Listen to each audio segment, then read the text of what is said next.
عسلامة، مرحبا بكم في فيديو جديد ووصفة جديدة. اليوم ان شاء الله مع بعضنا باش نعملوا بيتزا بالفرويد مير، بيتزا بغلال البحر. بالنسبة للعجينة عملتها معاكم برشا مرات، باش نعودها تو فيسع فيسع.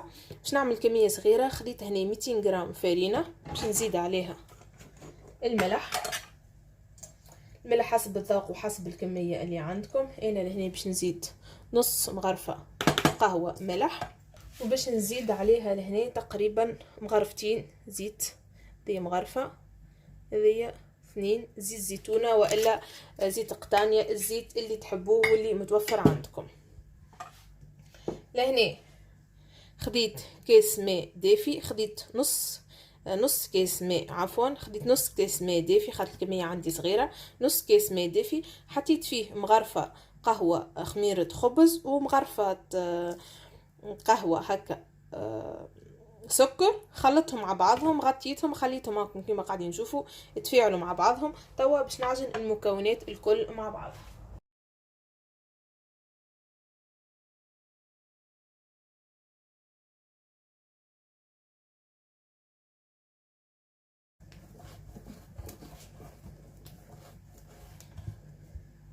لهنا هوا كيما قاعدين تشوفوا تحصلت على عجينه متماسكه. بالنسبه لعجينه البيتزا ما تيبسوهاش برشا، راهو قد ما تيبسوها قد ما تجيكم يابسه. هاوكا ما عجنتهاش برشا، جوست حصلت على عجينه باهيه هيك رطبه. نجي لهنا نخليها ترتاح الوقت اللي انا حضرت المكونات الاخرى، تقريبا درجين ربع ساعه يكفيها، ما تستحقش باش ترتاح برشا، خاطر بطبيعتنا طلعنا احنا الخميره في الكيس. شفتوا تطليعه الخميره ديكا في الكيس تخلي العجينه تخمر فيسع. احنا توا نجمو نخدموها ديريكت راهو، لكن انا باش نخليها ترتاح شويه. علاش؟ باش تطوعني في الحلين.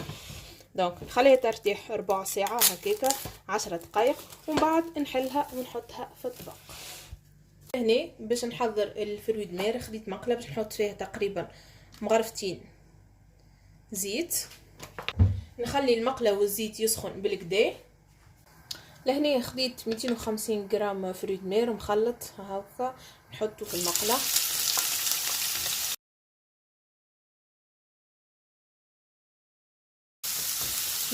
الفرويد مير ديما كي تخليوها ديما على نار عاليه، خاطر كان تحطوها على نار واطيه راهي تخرج هكا الماء اللي فيها الكل، وهكاكا تجيكم شايحه. انا لهنا بالنسبه للماء اللي قاعدين نشوفوا فيه سي نورمال، خاطرها كانت كانت في الكونجيلاتور، خرجت الماء اللي كان فيها ثلج.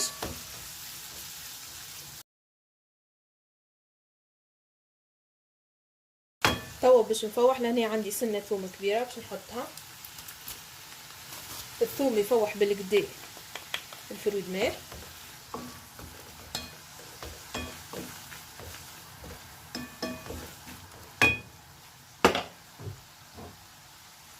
باش نعمل رشه فلفل اكحل،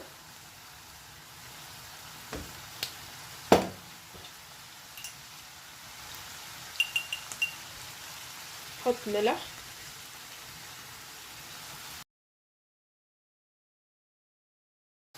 الفرويد مير راهي في ساعه طيب ما فيهاش روح، غير لهنا كما قلت لكم كي تبدا الفرويد مير كان في الكونجيلاتور تسيب الماء نتاعها، نستناها حتى يشيح هكا الماء بالكدا. ولهنا باش نزيد نفوحها بمغرفه معدنوس. انا ذا كان في الكونجيلاتور، كان عندكم فرشك حطوا فرشك. كسنة الثوم ومغرفه المعدنوس هذا باش يفوح الفرويد مير بالكدا. نخليهم يتقليو ويشيح هكا الماء هذاك هكا ديجا بدا يشيح. لهنا كيما قاعدين نشوفوا هاكا الماء الكل شاح كيما قاعدين تسمعوا، قاعده تتقلى. وتوا سي باش نطفي عليها ونخليها على شيره تبرد. كيما قاعدين نشوفوا بعد ما ارتاحت العجينه ربع ساعه حليتها، حطيتها في طبق على بابي كويسون. لهنا باش نجي باش نعمل فيها بالفرشيطه.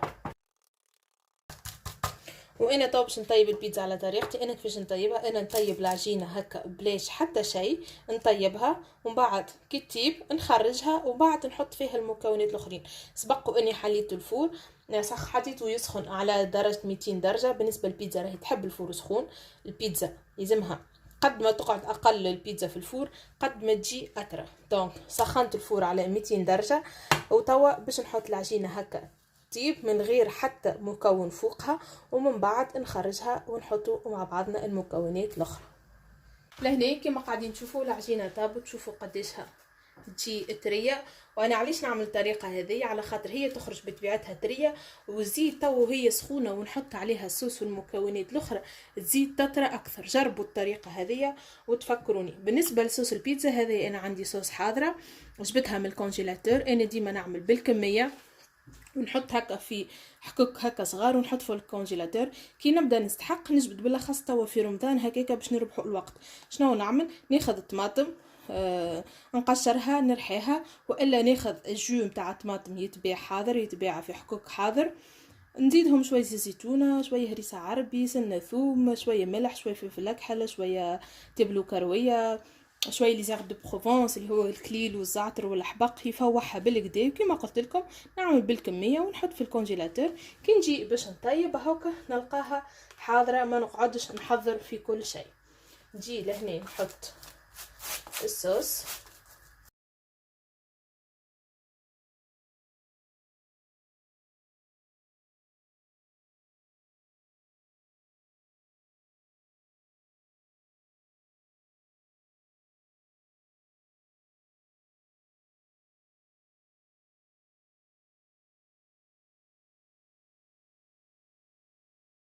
توا باش نحط الجبن. لهنا خديت 150 غرام موزاريلا غابي. هذيا ديما الموزاريلا تلقاو فيها تصويره البيتزا، تلقاو فيها تصويره البيتزا. هذيك تلقاوه جبن يتجبد بالكدا كيف ما نحبوه. كما قلت لكم الساشي هذيك فيها 150 غرام. وبالنسبه للابيض هذايا اللي تشوفوا فيه هذايا كالموزاريلا اللي يبدا هكا كعبوره يتباع في ساشي ويبدا في الماء نتاعو. خديته سقطرته من الماء وقصيته هكا مكعبات باش نحطه.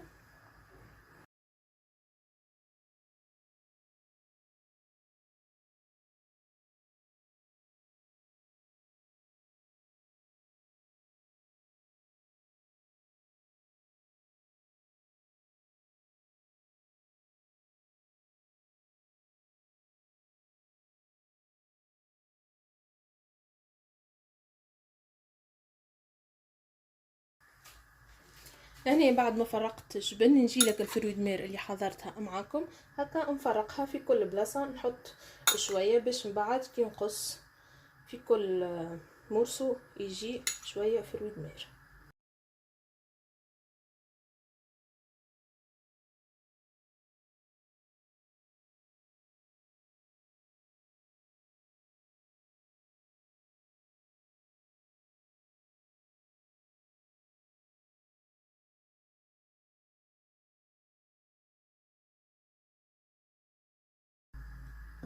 راح احكي لكمش على فرويد مير قداش مفاوحه. لهنا خديت شويه زيتون اكحل مقصوص من غير قلب، نحط كيف كيف.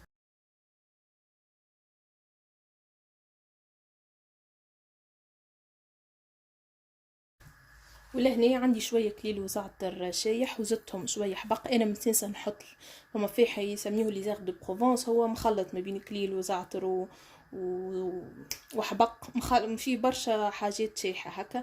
انا اوفالي لهنا خلط الكليل واللي زعتر اللي عندي وزدته شويه حبق باش نحطه هكا من الفوق. راهو يفوح البيتزا بالكدا. جربوه هكا ضربه الفوق على المكونات الكل.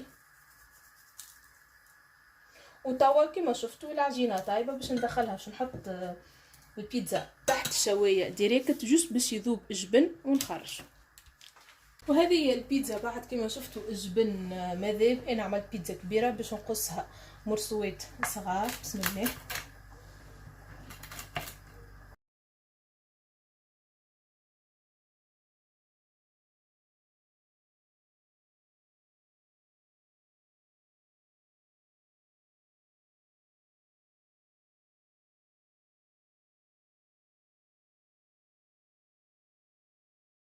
وهذه هي النتيجه النهائيه للبيتزا اللي طيبناها مع بعضنا. خليتها بردت شويه خاطر كانت سخونه برشا.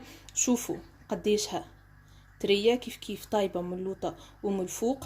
جربوها طريقه التطيب هذه اللي طيبوا العجينه وبعد تحطوا المكونات الاخرى. شوفوا قديش هدريه. هذه هي كانت وصفتنا اليوم، ان شاء الله تكون عجبتكم الدباره، وان شاء الله تكون حصلت الاضافه. وتوا ما قعد لي كان نقول لكم ان شاء الله نلقاكم على خير من هنا للفيديو الجاي، وبسلامه.